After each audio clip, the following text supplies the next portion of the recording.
दोस्तों आरबीआई की तरफ से कुछ बैंकों के लिए बहुत ही बुरी खबर है, क्योंकि आरबीआई ने 5 बैंकों पर लगाया है बैन। ये कौन कौन से बैंक है इस बारे में तो हम बताएंगे ही, इसके साथ साथ हम ये भी देखेंगे कि दरअसल क्या क्या रिस्ट्रिक्शंस हैं और जो कस्टमर्स के पैसे उन बैंकों में है उसका क्या होगा। तो डिटेल में आज हम इस वीडियो में बात करने वाले हैं, तो चलिए शुरू करते हैं। तो देखिए, सबसे पहले हम खबर के बारे में बात करते हैं। तो आरबीआई ने 5 कोऑपरेटिव बैंकों पर प्रतिबंध लगाया है, यानी कि बैन लगाया है।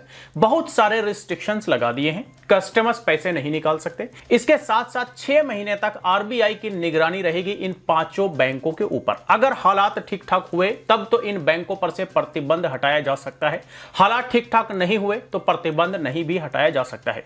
अब इससे पहले भी कई सारे कोऑपरेटिव बैंकों पर प्रतिबंध लगाया जा चुका है आरबीआई के द्वारा। कई सारे बैंकों पर अब तक प्रतिबंध नहीं हटा है। तो ये हमें और आपको सबको पता है कि प्रतिबंध लगने के बाद क्या कुछ सिचुएशन होता है और कस्टमर्स के पैसे कैसे फंस जाते हैं। तो ये तो है खबर 5 कोऑपरेटिव बैंक के बारे में जिस पर आरबीआई ने प्रतिबंध लगा दिया है। अब बात करते हैं कि दरअसल इन बैंकों पर प्रतिबंध आरबीआई ने क्यों लगाया। तो देखिए, प्रतिबंध लगने के पीछे बड़ी वजह बताया जा रहा है फाइनेंशियल गड़बड़ी, या यूं कहें कि फाइनेंशियल अनस्टेबिलिटी। जाहिर सी बात है कि फाइनेंशियल गड़बड़ी होने की वजह से ही इस तरह के बैंकों पर आरबीआई प्रतिबंध लगाती रही है और इस बार भी 5 बैंकों पर लगाया है। यह प्रतिबंध 6 महीने के लिए है। 6 महीना की समीक्षा के बाद डिसाइड किया जाएगा कि इन बैंकों पर से प्रतिबंध हटाया जाए या फिर नहीं हटाया जाए। अब बात करते हैं कि वो 5 बैंक दरअसल कौन कौन से हैं। तो देखिए, पहला बैंक है HCBL सहकारी बैंक लखनऊ यूपी। दूसरा बैंक है आदर्श महिला नगरी सहकारी बैंक मर्यादित औरंगाबाद महाराष्ट्र।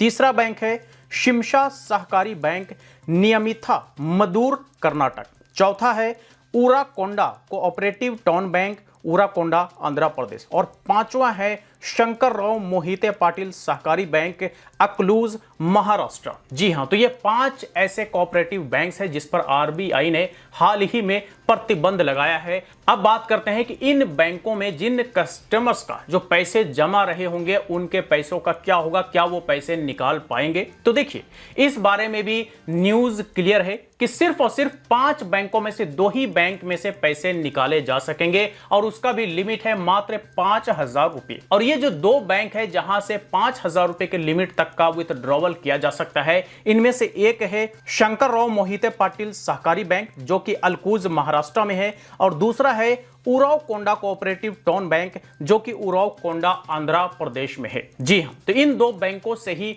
5,000 रुपए के लिमिट तक के पैसे निकाले जा सकते हैं। बाकी सारे बैंकों से पैसे नहीं निकाले जा सकते जब तक कि इन बैंकों पर से प्रतिबंध ना हट जाए। तो ये है खबर, 5 कोऑपरेटिव बैंक पर आरबीआई ने बैन लगा दिया है। बैन लगने की वजह फाइनेंशियल लेन देन या फाइनेंशियल गड़बड़ी कहा जा रहा है, और इसी गड़बड़ी की वजह से 6 महीने की निगरानी आरबीआई की तरफ से इन 5 बैंकों पर रहेगी। हालात अगर ठीक ठाक हुए तो बैन हटाया जा सकता है, हालात ठीक ठाक नहीं हुए तो फिर हमें और आपको सबको पता है कि जैसे अब से पहले कोऑपरेटिव बैंकों पर प्रतिबंध लगाया गया उसी तरह का प्रतिबंध यहां पर भी कंटिन्यू रहेगा। तो देख लीजिए, अगर आपका भी इन बैंकों में खाता है तो आई होप कि आपको पूरी जानकारी मिल गई होगी कि दरअसल इन बैंकों के साथ क्या मामला हुआ, क्यों बैन हुआ, और अगर आपका खाता है तो आपके पैसे निकलेंगे या फिर नहीं निकलेंगे। तो चलिए, आज तक इतना ही। इससे रिलेटेड अगर कोई सवाल हो, क्वेरी हो तो आप हमें कमेंट बॉक्स में लिख करके पूछ सकते हैं। वीडियो अच्छा लगा हो तो लाइक करें, ज्यादा से ज्यादा लोगों के साथ शेयर करें, और इसी तरह के वीडियोस के लिए हमारे यूट्यूब चैनल को भी